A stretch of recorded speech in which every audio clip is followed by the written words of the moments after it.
Hello and welcome to The Long Couch. My name's Carl. I'm joined tonight by Mel. Hi. How we doing?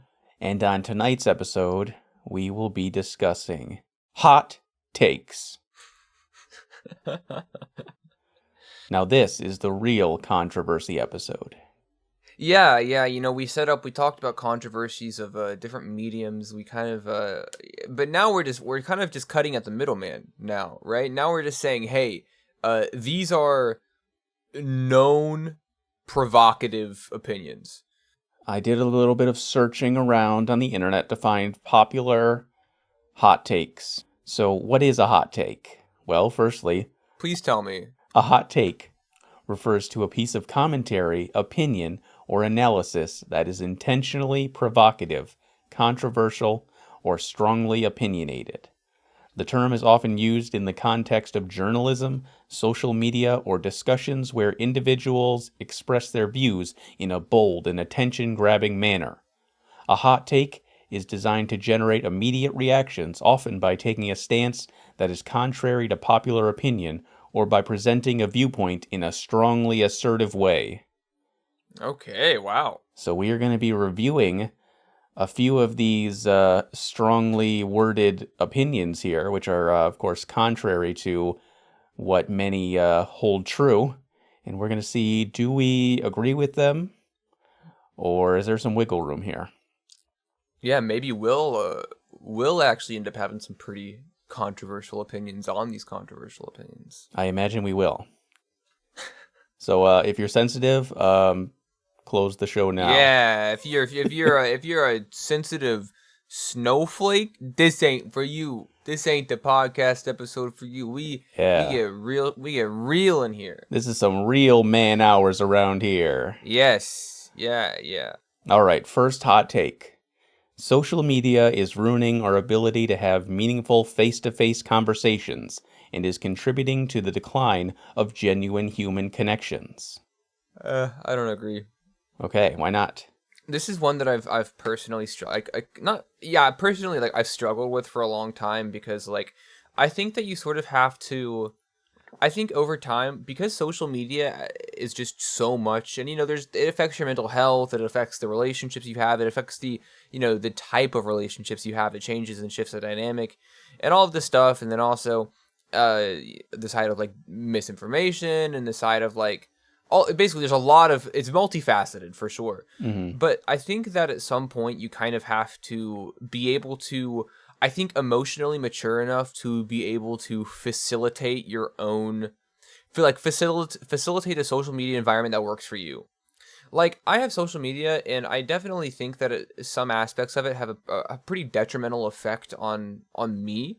But I don't think that it's ruined my ability to have meaningful face-to-face conversations. I don't think it's ruined my ability to have meaningful in-person relationships and social dynamics. I think that it can cause damage to social dynamics. I think we see that a lot in terms of people, because you know how people behave a little differently online, and I think that people sort of take that and carry it over, and they behave with they behave in a very internet oriented way in person, and sometimes it results in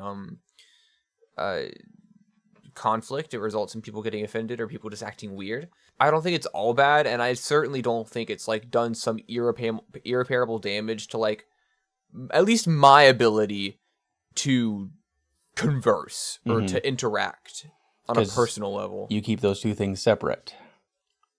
Yeah, to me, and the thing is the internet, the communication that happens on there, it's very much real. You're still talking to people, but I separate that. My time spent on the internet is I'm very consciously doing it.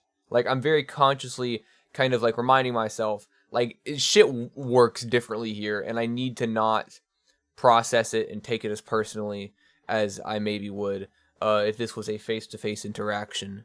Yeah, I think social media is just a double-edged sword because, well, on one hand, it is very harmful. I can definitely acknowledge that. Yeah. But on the other hand, there are a lot of people that I know today that I wouldn't if not for social media. you being one of them. Yeah, exactly. I mean, I think it's kind of silly to be like, this is a 100% net negative Definitely, on yeah. society. I Well, think it'd be a little silly to say that. the way that I use it, and I think the responsible way to use it, is use it to connect with people that you otherwise wouldn't be able to. I mean, as like a literal like social platform, a place to be social, it's great. I think it works very efficiently. So it can be very divisive, of course. Yeah, that I mean that is true, but I also think that I feel like the internet, you have a certain element of control, to where I mean you do have the capability, the tools at hand to sort of mitigate some of the damage from the more divisive and argumentative corners of the internet, should you want to. Well, that's Like, bad too, because then you can just put yourself in an echo chamber and only see what you want I to know, see. but is it still an echo chamber if I'm not? It's not being centered around a sort of general philosophy or ethos. I just want to see what my friends are posting. Well, that's Does that fair still enough. count as an echo chamber? I guess not. No, if you're not using the internet for like opinion based or like information based stuff, if it's just like totally a social That's the tool. value that I find. Yeah, I mean, I mean, like, I mean, stuff like platforms like Twitter, where it's just like a fucking mess 99% of the time. But there's also this little corner where I get to see what people that I don't get to see in person are up to, and see what they're working on, see what other artists are working on in music stuff. And it's just Hmm. like, that's what I want to see. I want to see music stuff, and I want to see that stuff. And if I see a fucking daily historical facts AI generated account pop up on my timeline posting a bunch of like eugenics and like race science shit, I can just block them. I can say no, fuck that, man. I'm not doing that, and just block them. That's true. Yeah, I think it's just one of those things. Use it responsibly. Don't use social media as a It's social hard. crutch, and don't let it I take think over it's your life. really hard though. Use it as a tool to promote yourself and to meet people that you otherwise would be unable to. Though I can kind of agree with the sentiment of this somewhat. I can't exactly speak for the even younger generation who grew up entirely online. See, I think that's where my concern lies. Because I have the perspective of, like, I can say, oh well, you should be able to, distinguish the discrepancies between interactions online and in person, and you should not let it sort of impact the, how you act and how you perceive people in person. But I only say that because I was taught a way to perceive and act in person before the internet really ingrained itself in like my behavioral patterns. Hmm. I mean, if you're growing up strictly on the internet today, it's like that just is like that might possibly be, if you're in a situation where this is that might be all you know. I mean, I say keep anyone under 13 off of social media. See, I just think that's for the best, not to be like, not to like police people and be like, we're making rules, we're making laws that you can't be online. But like, it's honestly, I just think it's better, because I think about how I was when I was 12 years old, and I think about my semi unmoderated access to the internet at that age. um, and I do wish that to some extent, uh, in hindsight, it maybe I wish it was maybe moderated a little more heavily. Mm. But what do we know? We're basically boomers at this point. I mean, damn, Mel, you're 23 years old. I You're know basically I'm really ancient. getting up there in age. Yeah. Yeah, I'm pretty much, I'm like, I got one foot in the grave pretty much. Yeah, you got no reason to speak on social media.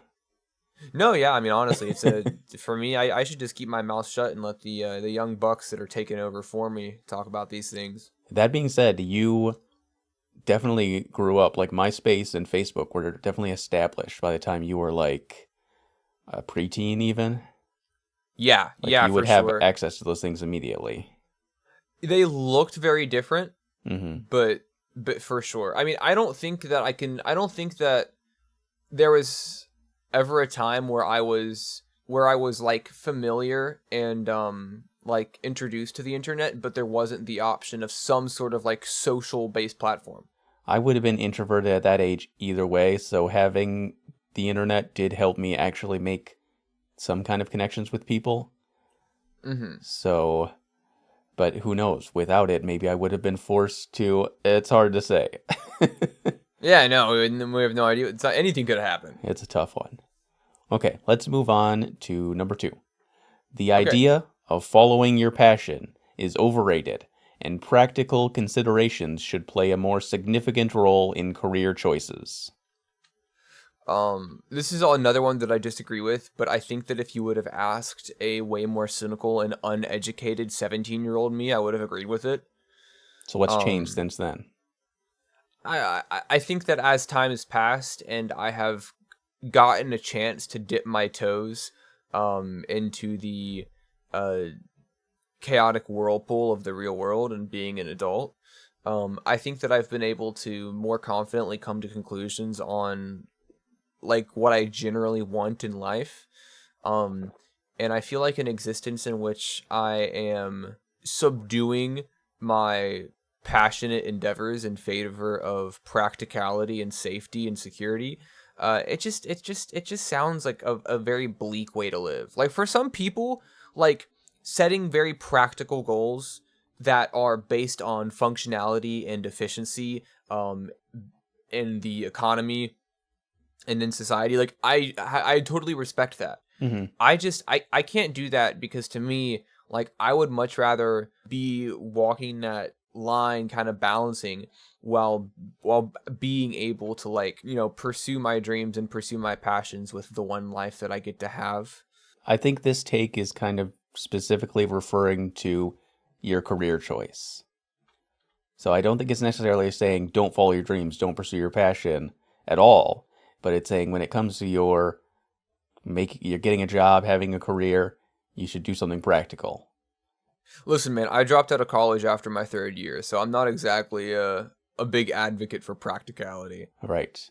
But that being said, you do have artistic endeavors. You have your own YouTube channel, streaming, music, all that on the side. Yes, But you also have a job, I do have a job. which is not something that you are passionate about. No, I enjoy it, but I definitely would not call it a passion. Hmm. So you are in a way following this. Passions take time. Of course. I definitely get it though, because I understand, like, because there's a lot of times where I really do consider, like, maybe even if it's just for now, I take a path that is founded on practicality and something that kind of like lets me be safe and comfortable for a while, even if it's boring or maybe not something that I love. Like if it's secure, then that's enough. Hmm. Well, I do kind of agree with this. I think that everybody should be encouraged to follow their passion, but unfortunately, living in a capitalist society, you have to have a job that makes you money, that's practical and Yes. has good security. And unfortunately, if you're an artist, it's not always easy to get a job in your field. No. So, Well, I mean, that's the thing though. It's like at that point you're being held hostage. yeah, you might have to set aside your passion as like your secondary thing for a few years in order to get good enough at it or to get your foot in the door to get your dream job. Let me give a lived experience story here. Oh, please do, please do. I love technology. I've loved computers for years. I got into building computers in my early 20s, and I just have always loved technology and gaming and all that good stuff. So I went to work right out of high school. I didn't go to college. I started working in a kitchen, and I thought it was fine. I was learning how to cook and such, and that was my practical job. But on the side, I was doing music and tech and gaming and such. Eventually, after 9 years of working in the kitchen, I was able to move into an IT position at the same place of employment. So today, I am working my dream job. I have my dream career. I work with technology every day, and I absolutely love it. So, I can kind of speak on this because I had to set aside that goal for a while and work my way into a position where I could step into this role of where I am now. But like you like you pursued that. You know what I mean? Like you got to that point where it took a while, but like you're there, you're here, you finally did it. I spent a lot of time in my kitchen job working on my personal and professional development. Yeah, and I think that that's an important aspect. Yeah, I was taking on more responsibilities. I was a supervisor briefly. I was learning how to like talk to people and interact with people better and improving myself at work so that when the opportunity arose, I was more confident going into a big boy job that I have now. Yeah, and I think that's incredibly important and incredibly necessary because I think that a lot of the time it's just like cutting corners is never going to work, and it's always going to result in either disappointment or just disparagement. But I think that like with this hot take in specifically, where it's like following your passion's overrated, uh, you should consider practicality. Like the thing is you set those things aside to establish yourself and be able to build up a professional career and build up security, and then you pursued that passion when the time was right. But some people just never take that step. Some people I think are just either due to the nature of where they live or maybe due to a lack of motivation or whatever. Some people are just stuck at that first step of like, I am just settling because I have to for now, but then they never break away from that settling. Like this is a weird perspective, I guess, but like I've never been promoted at a job because I have never stayed at a job long enough to be promoted. I've never gotten a raise. Right. And to be fair, I'm turning 23 Yeah. in a month or Yeah. two, so it's not like I've really got that extensive of a professional career. But I started working when I was 15, and so like I bounced around jobs, not like super often, but just when I felt like it because I was going to school, and I was like, oh, like these jobs are just these jobs are just for like to have a disposable income, or these, and then eventually it was like, oh, this job is just to pay my bills or just like while I'm at school. But then when I dropped out of school, I was like, okay, the dynamic of my occupation has now shifted from like this is now all I have. And so it made me kind of reconsider what I wanted, because it was no longer this job is just temporary while I'm in school. Now it's just like this is my job. This is my occupation. Hmm. And I think that kind of like shift in dynamic helped me understand like knowing when to recognize when you need to like take time to establish essentially a life for yourself and security and consistency before you're able to take those risks, before you're able to move on to maybe something a little more desirable. Yeah, unfortunately, it's just simply not possible for everybody to work their dream job. No, it's not. Or it's not even possible for some people to make money doing what their passion is, weirdly enough. Or it's like extremely difficult to do so. Like the market is so small for it. Yeah. So unfortunately, I or just think, the opposite, yeah. and the field's just crazy competitive. Hmm. Unfortunately, I say at the end of the day, sometimes you got to get a job and do your passion on the side. And unfortunately, some people never turn their passion into anything more. Some people are too drained by their job that they just are unable to do their passion. And, that's unfortunate. I wish it didn't have to be that way. Yeah, that's the reality of it. Next up, money can buy happiness. And anyone who says otherwise hasn't experienced the true joy of financial freedom.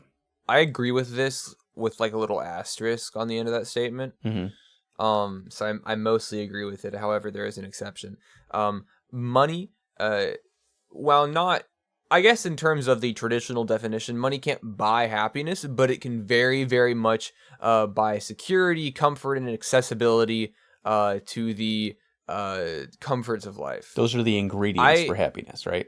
Yeah, if I had true financial freedom, a lot of the main problems that I consistently face would go away. Mm-hmm. Like if I didn't have to worry about rent, if I didn't have to worry about bills, if I didn't have to worry about putting food on my table and keeping my lights on, like I would be considerably more relaxed at all times, considerably more comfortable, and yeah, generally happier. However, as somebody who has been like on multiple medications for like more mental oriented issues, that's not something that money can fix, because it's like like a chemical imbalance induced depression, like that's like chemicals. You can take medicine, but like, I can have all this money, but I might still be depressed as fuck. And it's like, oh, why is that person depressed if they have all this money? It's like, Yeah. well, it's just how depression works. Like, you don't just get rid of it because you're comfortable in other areas of your life. So I do agree that money can buy happiness to some extent because it can buy security and comfort and accessibility. But like, it can't like cure depression. It can't like cure BPD, Yeah, I'm with you, Mel. I think money can buy the ingredients for happiness, but it can't get you all the way Yes. there. And we've seen plenty of cases of celebrities who are rich and famous and well loved and successful, and they end up committing suicide because they're so miserable. Yeah. And we see so many rich people, trust fund kids who just like blow their lives away with drugs and shit because they're so unfulfilled and empty, like they have no drive in their life because everything's been given to them. Yeah, I think it's about perspective. Like me, if one day I just woke up and I was magically a trust fund kid, uh, I would be appreciative of it. I would say I will find fulfillment in other areas of my life now that I have the accessibility and means of doing so. I'm telling you, the wrong people are born as trust fund kids. Me, I'd handle it differently. I wouldn't let it get to my head. Okay, next up. The Oxford comma is unnecessary, and people who insist on using it are just clinging to outdated grammar rules. So if you're not familiar with what the Oxford comma is, here's an example. He bought eggs, comma, milk, comma, and bread. So it's putting the comma before and on a list. So Mel, where do you stand on this Yes. one? So I actually don't know how much of a hot button issue this is. I've heard I've heard quiet rumblings and arguments in various linguistic circles, but I can't say that I've ever participated in the conversation myself. I don't use it. I don't use the Oxford. Like when I write my video essay scripts, I don't find myself using the Oxford comma. I think just because I was told not to. But I like it. I think it gives a nice sense of finality to a list. To a list of things because say he bought eggs, milk, and bread, but it's a nice even tempo. But if you're like he bought eggs, milk, and bread, like you're lump at first, like to me it sounds like you're lumping in milk and bread as some sort of conjoined related two items, and eggs are separate. He bought eggs, milk, and bread, or he bought eggs, milk, and bread. It's like that fucks up the tempo of my sentence. It doesn't sound right. It sounds like milk and bread is this separate yet together thing apart from eggs. Well, now what I'm hearing, it sounds like you're pro Oxford comma. I think that I am. I think, like I said, I think it gives a good finality to a list of things in a sentence. And the more that I think about it, the more convinced that I am in support of the Oxford comma. I have a distinct memory of my mom telling me how not to use the Oxford comma. She told me that the word and replaces the comma, so therefore it's redundant. And that just stuck with me, and I've never used it. And I can only foresee its usefulness if the list is confusing. Like if he says, come meet Amy, comma, an acrobat, comma, and a lawyer. Because otherwise it might sound like come meet Amy, an acrobat and a lawyer. You know what I mean? Yeah. In that case, the Oxford comma is necessary, but it shouldn't be used otherwise, I think. But the thing is shouldn't we just always use it so those important distinctions are always made? Question mark? Maybe. You sound really passionate about this. That's like saying that I should always wear my rain boots just in case it rains. Because I feel like it's uncommon that the Oxford comma is going to be necessary to make the sentence not confusing or misleading. I guess I really don't encounter too many like grammatical examples where I notice. Yeah, where you get confused, like there should have been a comma there, right? Yeah, like I don't feel like I ever noticed an excessive use of the comma, but I also feel like I don't ever notice a haunting absence of one either. Right. So maybe I just don't give a shit and my brain just does the work for me without thinking about it. Right. Well, you can use a certain level of context clues to read the Yeah. sentence without the Oxford comma. Hopefully, this one gets you thinking. Okay, I'm ready. Cancel culture is toxic and hinders open dialogue and learning from our mistakes. Um, this is God. I'm such a fucking fence sitter. This is another kind of. um, I think cancel culture is just kind of like a rebranded. It's just a rebranded phrase for like deplatforming. And like for example, like I think that sometimes words, kind of like weasel and snake their way into our vernaculars, that every so often we use them to such an egregious extent that we sort of forget the words that we've replaced with it. Like it goes from a specific word that arises from like a cultural vernacular. Like, oh man, like R. Kelly was canceled. No, he's a sex trafficker. Yeah. That's not being canceled. hmm That's called getting rid of a predator. Oh man, like Louis C.K. was like one of like the big names hmm in the first wave of like the Me Too movement. I wouldn't consider Louis C.K. canceled per se. I guess by definition he was, but like he like committed a crime. Yeah. I kind of think that's where you should draw the line for the most part. So this one's another tricky one. I think that if you do something like say something insensitive or something like that, or you do something that you could justifiably be like, I've learned from this, that was a mistake that I made, then, cancel culture has gone too far in that case, I think. Some people are irredeemable pieces of shit and, shouldn't have a platform, but some people are like, I did something that was bad and I know I've changed since then. I made a mistake and I recognize that. Good, fine. Yeah, I'm cool with that. There are other people who commit crimes and hurt other people, and those Yeah. people should be deplatformed from existence. Yeah, one of the things that bothers me is that they'll be like, "Oh, like repent. Like you should, apologize and be a better person." And then somebody like is like, "You know what? I've thought about things and I've learned from my mistakes." And they're like, "We don't accept your apology." Which, by the way, you don't have to accept anybody's apologies.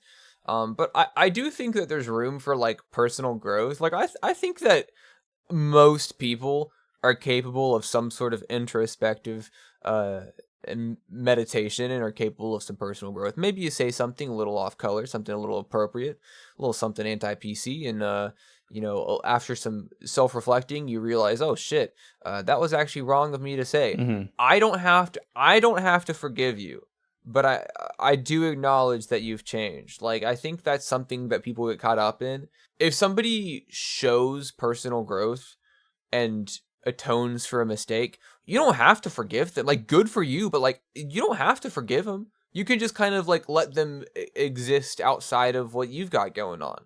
Someone says something bad that I disagree with, they come back, they say, I've learned from my mistakes. I say, all right, good for you, but I will probably not continue to support you, but like, good for you. I think that maybe we kind of tend to develop a bit of a mob mentality in dogpile people who, in hindsight, haven't done things as really as bad as we made them out to be. But I do think that cancel culture is a very efficient tool and movement to get out actual predators from multiple industries. hmm I mean, I would hope that these things are happening without cancel culture as well. Well, that's just what it's called now, though. It's not like I said, it's like people use the term cancel for a lot of different situations. hmm This is maybe one of the biggest examples, but when a lot of people put two and two together and they realized that Joji and Filthy Frank were the same person, hmm and they're like, oh, like, we have to cancel Joji. Look at his problematic past. He was saying and doing bad things, and it's just like, I'm not saying it's okay, but that was just the content he made at the time, and he had built a considerably large audience off that content. Like, that's not something he was trying to hide. It's on YouTube. Like, it's publicly available to watch. He actively promoted it at one point in his life. So it's like, I think it's a lot harder to cancel somebody when you're trying to cancel somebody for something that they were never trying to hide in the first place. hmm Because I think one element of successfully canceling somebody is, like I said, deplatforming them and pushing them out of the public eye. But if their content is that's why you can't cancel like all of these fucking alt-right losers, is because They have massive audiences. I can, until my fucking face is blue from a lack of air, I can scream on and on and on about how like Matt Walsh shouldn't have a platform, but he always will, because I'm not like hating him for things that he's trying to hide and he's been exposed for. That's just like his platform. Yeah. Is being a hateful bigot. And so his audience is a audience of people that like enjoy that stuff. I do think that sometimes the energy is misguided and wasted on people who are just not worth the trouble. Let's think about Justin Roiland, because he basically got canceled for being accused of criminal activities, which, as far as I know, he was not guilty of. Now, I'm not super informed about this issue. I don't think it's that he was found not guilty. The case was dismissed due to a lack of like comprehensive evidence. And I'm not saying that just because you're not charged criminally doesn't mean you did nothing wrong. But I mean, he lost all of his shows, and he was deplatformed like that. And it's possible that he actually didn't do anything wrong. Like, because of that situation, a lot of other stuff came out, and so even if like maybe he never was convicted of any crimes, like I've seen enough to like kind of help me understand that he's a bit of a fucking weird guy, and I wouldn't want to work with him anyways. Sure. And maybe that's not a good example, but I mean, just imagine. I mean, I get your point. Though. Yeah. Like, what happens when they're found innocent and have already been deplatformed? Right. That's the kind of the dark side of cancel culture. Anybody can kind of make an accusation against you, and if cancel culture works fast enough, you're going to be totally deplatformed before the facts even come out. Or if you start to get popular and then somebody says, oh, look at this video from 10 years ago, you did something bad, now you're canceled. Yeah, the court of public opinion is a judge, jury, and executioner.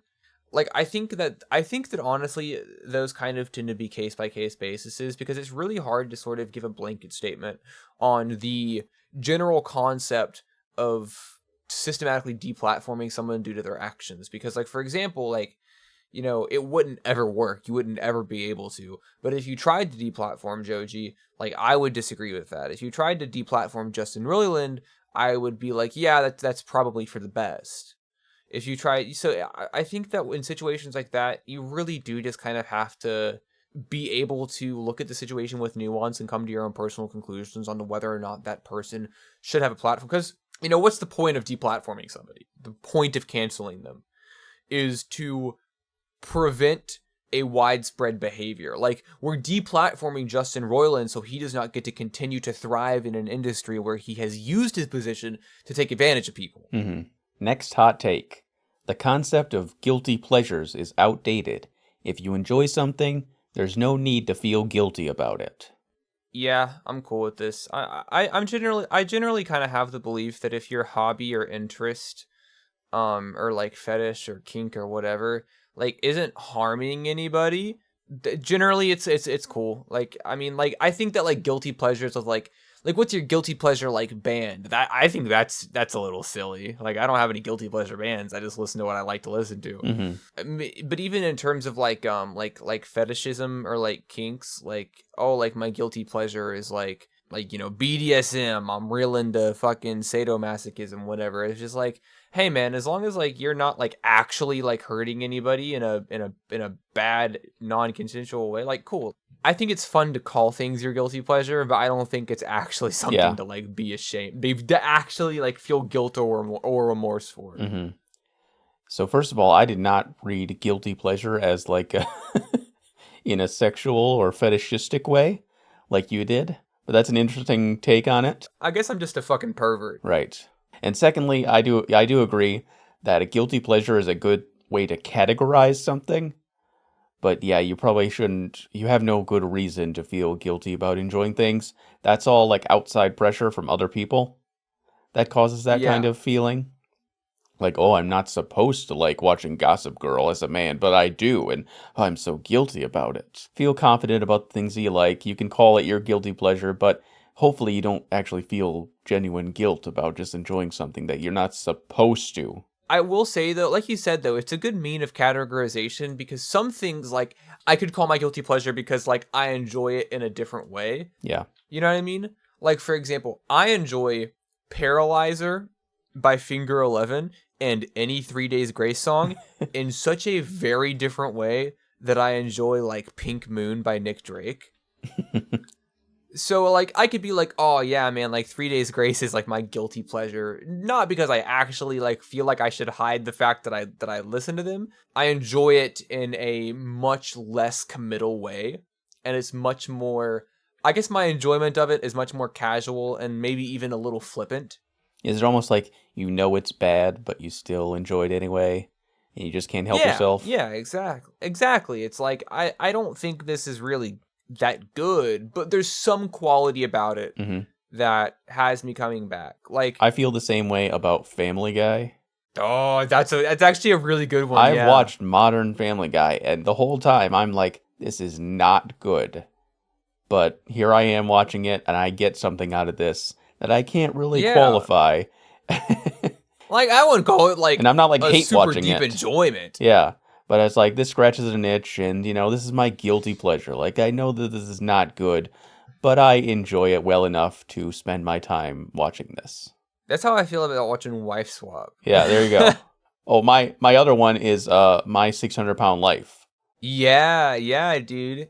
Guilty pleasure right there. Sometimes it's a lot easier to watch those shows through the filter of somebody else. Like for example, my partner really enjoys Cinnamon Toast Ken, the YouTuber, hmm and so she will watch My 600-Pound Life or 1,000-Pound Sisters or whatever. I see. And so now there's an element of commentary involved. So now instead of actively consuming the content, you are more so reacting or like commentating upon it. hmm So now it's like there's less guilt involved because it's like, oh, I'm not watching it like I'm watching somebody else watch it, and therefore like I'm kind of like I'm in on the joke now. That's an Like- I never even considered that. I've never watched somebody watch a show, so yeah, that's an interesting way to indulge in a guilty pleasure.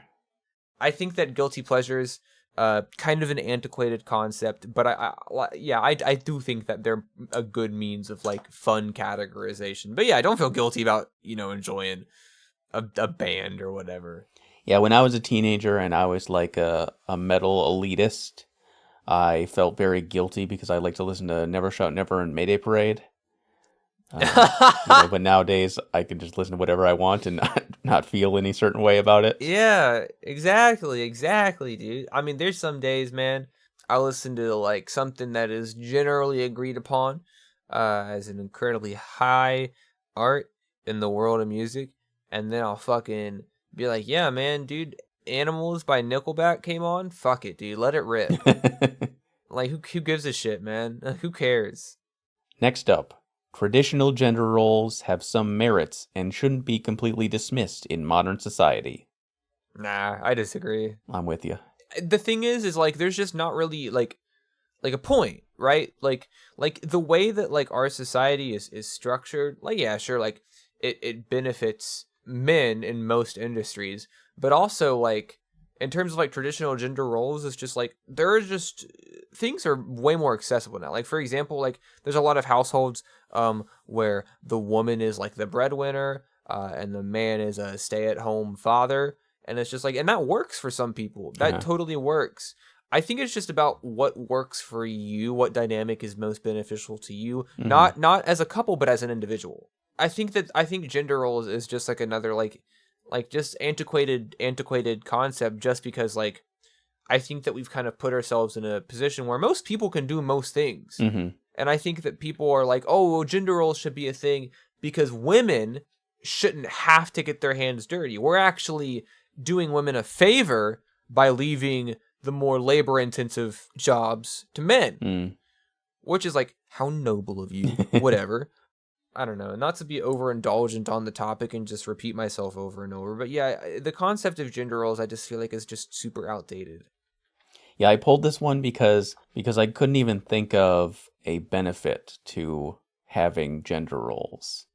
I think proponents of this might argue like, oh, well, gender roles exist because men and women have certain strengths that we should lean into. It's not about restricting men or women from doing other things. It's about empowering them in the roles in which they're strongest.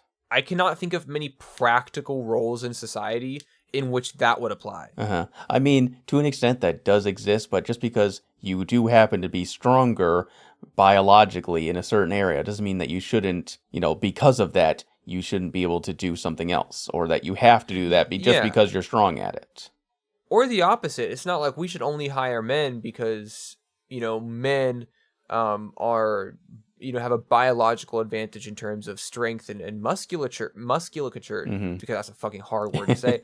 Because like I said, it's just like there's a lot of, like, around where I live, like a lot of the labor oriented jobs, like a lot of women work and they do a fine job at it. So it's just like, it's not like there's that big of a difference. You know what I Yeah. mean? Like, if a woman wants to work in labor, if she wants to work in construction, if she wants to work on road work, if she wants to work anything like that, like, if she wants to, like, she's probably more than capable of doing it. Yeah, if she can do the job and the job can meet her needs as a woman as well, then, it's totally a beneficial dynamic.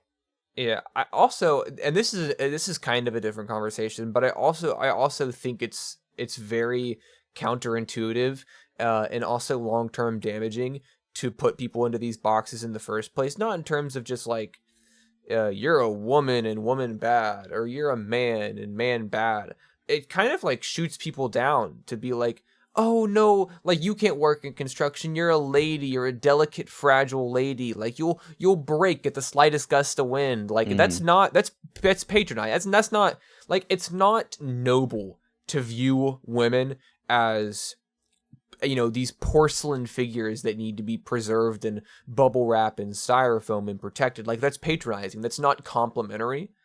The same way that it's incredibly patronizing and also damaging, to be like, oh, you're a big strong man, you should be doing this stuff because you're the big strong man. How fucking awful of you to have somebody who is maybe less able do it in your place. Like, you have to take this job because that's what you're meant for, built for. Right. Also incredibly damaging. It's kind of like if you're tall, everybody expects that you should be playing basketball. That's kind of like what having a gender role is like. Yeah, kinda. Actually, yeah. Like, in a very, like, boiled down, simplified term, it's like, oh, you're tall, you should be a basketball player. Right. Yeah, You're like, literally. I don't want to play basketball. Stop putting me in this box. Dude, yeah. I'll go one step further, and I'll just say gender should be abolished entirely. That's my hot take. Okay. Interesting concept. And I'm actually going to disagree with you, not for a bad reason, but I'm just going to maybe take a different perspective on it. So, maybe instead of abolishing gender, which is fine, I think. I don't think there's a bad opinion at all. But maybe we should keep gender around.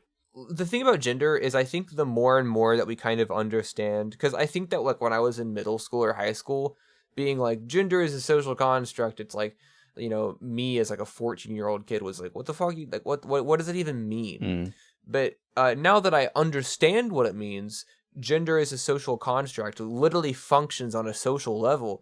We keep gender around, and it kind of, like, in a way becomes a form of expression. Gender nonconformity opens up this, like, whole new world of, like, what gender means to you, and you can use gender to be secure in expression, be comfortable in your expression, and because some people find comfort in, like, a label. And inclusion. So it's just like, oh, like, my gender, I've taken over my gender. I've taken my gender away from society and given it to myself, to where I can define what my gender is. So, okay, so you're saying that we need to have gender just so that people can subvert it? I'm not saying we need to, but I'm kind of playing devil's advocate against your, like, abolish gender. Like, I'm saying that, oh, maybe we can have gender and just kind of, like, redefine what it means to the individual. Like, we can use gender as a vessel for self-expression. I mean, that's basically what I do. Like, I am very firmly like, okay, I'm a man and I'm fine with that. That's my gender. But that really means nothing to me. Like, about saying to the things that I should like, or how I should dress, or how I should act, I don't abide by anything just because I am a man. So it would just be easier to go one step further and say, I don't have to put a gender label on myself that has certain expectations and then I have to work around them. I should just be myself, and I should be able to do feminine or masculine things, or I should be able to wear clothes. Like, if I just like a certain piece of clothing, it shouldn't have to be, I'm dressing femme today, I'm dressing masculine today. Yeah. It's just, I like this shirt, so I'm going to wear it. That's it. Oh, I mean, I 100% agree with that. Yeah. Everything you just said there, These I days, definitely agree gender is basically meaningless because there is no right way to be a man or a woman. You can do it however you want, so I think we should just get rid of it. Yeah, no, there's no right or wrong way to be anything. And how often does, like, being your gender or interacting with a person of another or the same gender even come into play? Like, the fact that they are their gender is, like, hardly ever relevant. All right, this is the last of our hot takes, which I pulled from the internet. Okay. Netflix binging is a waste of time, and people should prioritize more productive activities.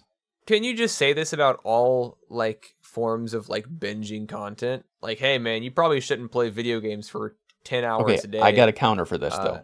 I got a counter for this exact point. Okay. Let's hear it then. Sitting and mindlessly watching a show is like the lowest form of entertainment, and I see it as being a big waste of time because it has the least amount of involvement. If you sit and you read a book, you are, processing, and you're working your mind. If you sit and you play a game, you have input on that. You're working your reaction time. You're exercising your brain in a way. If you're sitting on the couch and you're watching 10 hours of One Piece, you're just like passively taking it in. But what are you producing and contributing to a greater society? Nothing really. With hobbies, it doesn't really. It's not about producing. Nothing. So get off your ass, stop playing Lies of P, and go work in the fucking mines.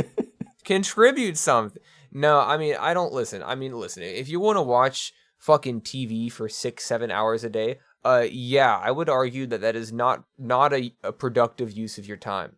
If you want to play video games for 7-8 hours a day, I would still argue not a super productive thing. I don't know. Hobbies are really good. Enjoy them in moderation. My mindset is that if you are maintaining a healthy life, like if you're, let's say you have an apartment such as I do, as long as my bills are paid, my rent is paid, and like I am eating and all of that stuff, like I'm working, whatever else I do with my time should be guilt-free because I am doing what I need to do to be a contributing member of society. Yeah, I mean, I agree. You should be able to enjoy whatever you want, and if watching shows is your thing, then fine, enjoy that. But I also agree with this in the sense that just watching a show passively is probably just the least involved hobby that you can have. Okay, next up, we've got 2 of my hot takes. I couldn't think of any, so this is my fault. I guess I guess I'm just a true fence sitter because I couldn't think of anything that I was like, yeah, this is a divisive opinion that I have. So I'm willing to admit that maybe I'm misinformed on some of these and somebody could change my mind. But if you're going to ask me what are my hot takes, this is what I would come up with. First of all, all drugs should be legalized, taxed, and regulated. This is an interesting one because I'm on board with the decriminalization, but I know that's of drugs, but I know it's very different than legalized. I don't think that all drugs should be legalized, taxed, and regulated just because a lot of drugs kill you. Yeah, well, a lot of fast food kills you when used in excess. Yeah, I can't overdose on a Whopper. You can't over many years. Yeah, but I can also immediately overdose on like coke or heroin. Let me state my case, and maybe you'll see things my way. Okay. So I think that anything that there is a demand for should be met through legal means. Are you a capitalist through and through? Damn. You said if the market demands it, we shall have it. I mean, I'm not really concerned about the market, but I do live in a capitalist society, so I have to kind of abide by that. But right now, there's this thing called the black market, which exists outside of our legal market. where people buy drugs. Because guess what? People want drugs. People want meth and cocaine and heroin. There's a demand for these things. So rather than this demand being met on the black market illegally, where people get killed and all that money goes under the Yes. table, it should be provided through legal means. Because I feel like if tomorrow black tar heroin is legalized and you can go to a dispensary and get black tar heroin, you're not going to be like, well, sign me up. I've never tried black tar heroin. Now's the time. Like, but the people who want that shit now have a legal means of getting it. It eliminates the black market. You know what it sounds like to me? What it sounds like to me Mm. is you are trying to undermine and introduce giant tax laws to small business owners, and you are trying to take their businesses and hand over their means of production to big government. Yes. Now, I mean, listen, I get your case for sure. Like, I definitely understand it, and I do think that some sort of regulation and decriminalization needs to take place. Like for example, like where I live in the heroin capital of the nation, of the entire country. We have more deaths by heroin per capita than anywhere else in the country. So as you can imagine, we have a lot of like needle exchange programs and stuff like that. And so I think that a process of destigmatizing drug use, being able to have a nuanced approach to these situations and understand that these people are victims of an addiction. You know, nobody called me a fucking degenerate when I was like, yeah, I have an addiction to nicotine that I'm trying to overcome. Mhm. But it's different when it's like illegal. Right. Oh, it's like, oh, they're doing heroin. What? They're a fucking junkie. No, they're an addict, and you know, being an addict is a disease. And so I think that, and of course, I really don't know the most nuanced and functional approach to this that would result in the best outcome. But I do agree with you to some extent that, like, I think that some sort of regulation, some sort of like stepping in and being able to provide safer avenues of like what we've got going on in terms of the world of drugs would result in a decrease of deaths. And we wouldn't have to spend so much money on law enforcement, and it would lower crime, I assume. A lot of the time, like drugs, especially marijuana, are used as justifications for mass incarcerations in for-profit prison systems, the prison industrial complex. And so I think if we decriminalize and destigmatize drugs, then one, we are incarcerating way less people who need rehabilitation, not incarceration. Yep. And then we are also providing safer avenues for these people to feed that addiction while they work towards rehabilitation, like, for example, needle exchange programs. Then I think that we're moving a step in the right direction. I don't know the answer, but I don't think throwing all of these people in fucking prison is the right way to do it. Well, I have a couple of caveats that go along with this. I think, firstly, if you want to buy a certain drug, you should have to get a license to buy that drug, and that should involve you taking courses which tell you exactly what the drug does to you, and yada yada, and you should be offered, like, addiction counseling and stuff like that. And a bunch of the money that comes from this, the profit generated by selling drugs, should go back into fighting addiction. But I just think that all that stuff should be above the board. Yeah, people want drugs. And I think that we should let them have them without the stigma of them being illegal or criminalized or such. You know, I'm not going to entirely disagree with you, but you will be happy to know that on the spot, a couple of my neurons fired, some wavelengths connected, and I came up with my very own hot take. Okay. That I am actually incredibly passionate about. Let's hear it. I drive for a living. That is how I make my money. I'm in a car for like 8 hours a day. Right? We need more regulation on what it takes to be a licensed driver in this country, specifically with the elderly.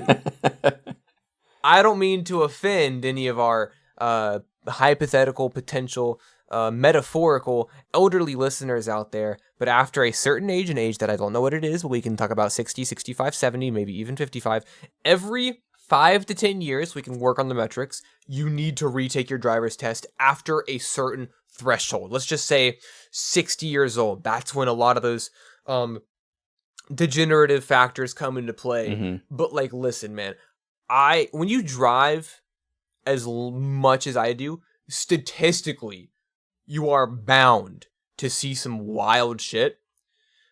And I just think that it's not that big of a deal if after the age of 65, we say, hey, every 5 years, just go down to the DMV and retake your driver's test. Mm-hmm. Because you are at an area in your life where these things come at you fast. Yeah. We would not prevent all, because actually, I think that statistically, the plurality of car accidents actually come from people under the age of like 24.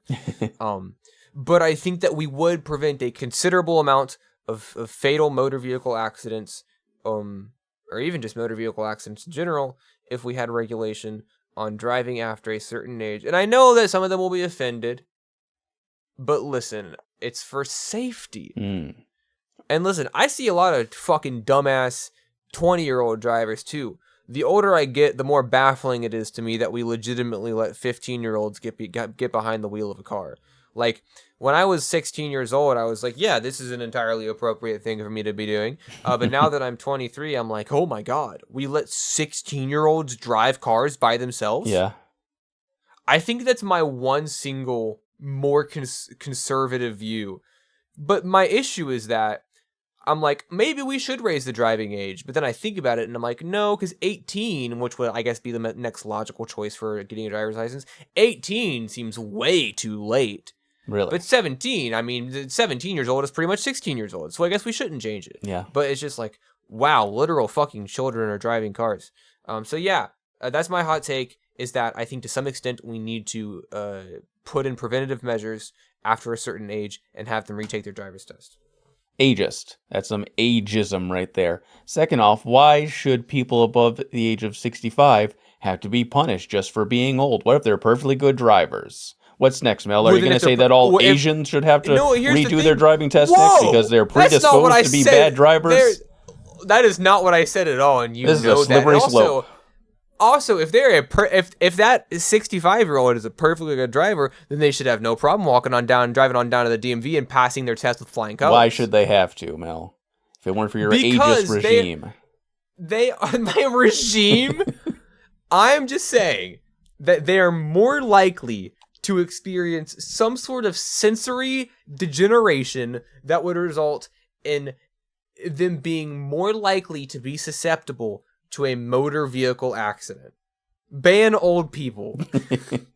Kill all old people. Yeah, that's my real hot take.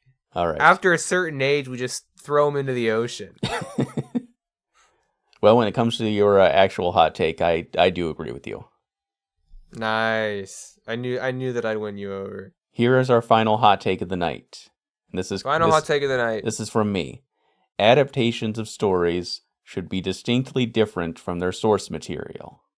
I'm curious as to how you feel about this. So I'm incredibly sick of every time there's an adaptation of something, a book or a video game or a movie that's already been made, all the fans fucking explode about how, oh my God, this character doesn't look exactly like they did in the other medium, or they're not the exact same character, and oh, they changed this thing. They don't understand the spirit of the original IP and the source material, and they fucking flip out. And I'm just thinking the whole time, if you want the original thing, as it was told, you have that. You have your perfect version that you like, and that's not going to go away.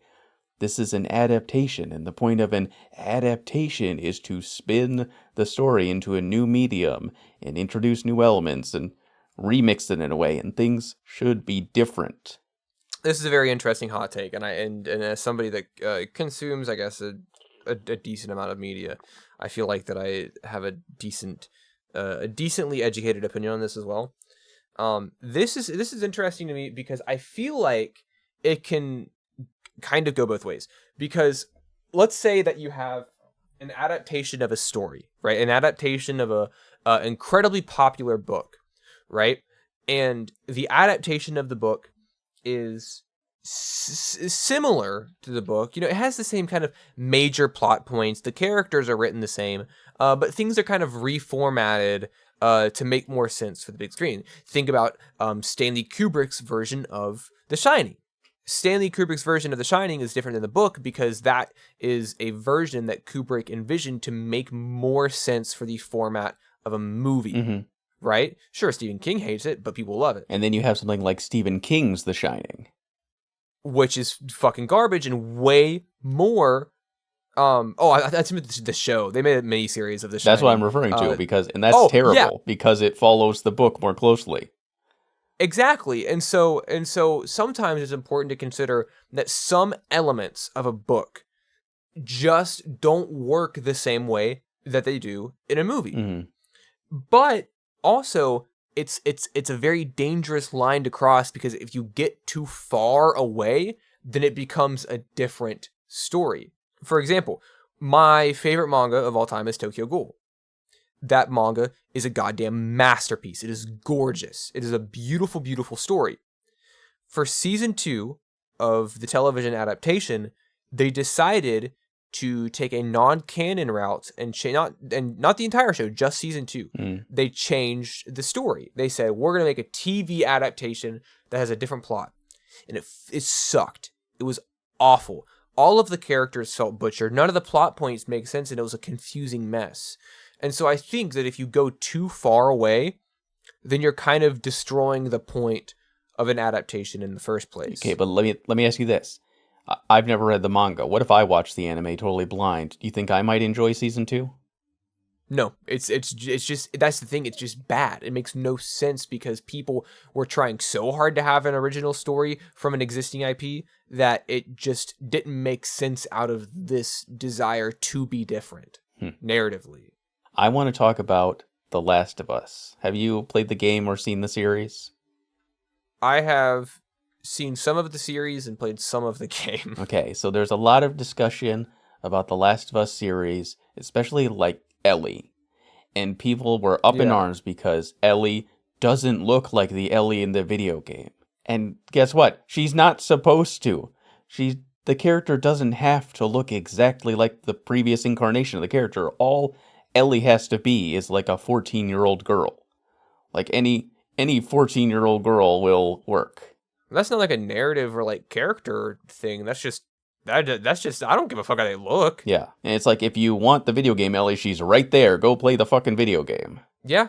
And the whole thing that they did with Bill and Frank in the video game, totally fucking different. And I love them in the video game. Well, I love Bill because Frank is hardly a character in the video game. But what they did with that is they took kind of the concept of this character, just the idea, like that, Bill is he's a crazy prepper guy, he's super paranoid, and there's a tiny little hint about how he's gay in the video game. And they fucking ran with that, obviously, in the series, where they made an incredible gay love story, and they elaborated on a character that was hardly even in the game, because stuff that works in the game isn't just going to translate over one-to-one to the screen. They wanted to take those concepts, even the lightest little bits of that character, and spin it in a totally new direction, and say, this is our version of the Last of Us universe and their characters, and in this version, we have this great love story between these two characters, and it's like a moving thing that we can put in this show, and it translates over because it's something you're just sitting and watching. Doesn't have to be action-packed because we're not playing a game. So, there's a bunch of just terrible takes around that shit, about how it should have just been just like the video game. Why did they bastardize this and make it gay? Point. Well, the thing is it's not the video game. It's just a different medium. And so I think that the whole point of an adaptation is to adapt it. You're reformatting the story for a different medium. But you should also be like reimagining the story and not just one-to-one. Like, you can't just say, here's the Last of Us video game, and now we're going to do a show that is like shot for shot the game, because you're not just transferring the mediums. You're not just saying it was a video game, now it's a show, and you're going to get a very similar experience watching both of them. Like, they have to be different, and they should be. I do think that you do need to be careful though, because if you stray too far away, it becomes unrecognizable. You need to be able to bridge that gap. I agree. I think that it's pointless to do a 1-to-1, but you need to be able to bridge that gap between, which I think you can definitely do with the Last of Us show. I don't think that was too far away at all. Like Master Chief or something. You can't just say, this guy's Master Chief, and we put the green suit on him, but he is nothing like the actual character of Master Chief. Yeah, because then you can't connect with it in the same way that you connected with the original character. Uh-huh. And that's why people hate that shit. Like, I imagine if they kept the core character of Master Chief similar to what he was, how he was portrayed in the games, and maybe they changed up the story a bit and added some new elements, I think it would go over much better. But because they totally betrayed the main character, and he's like, has almost nothing in common with the actual source material, I think that's why people did not connect at all with the Halo series. Yeah. This has been Hot Takes. We will see you next Tuesday on the next episode of The Long Couch. Bye. Bye.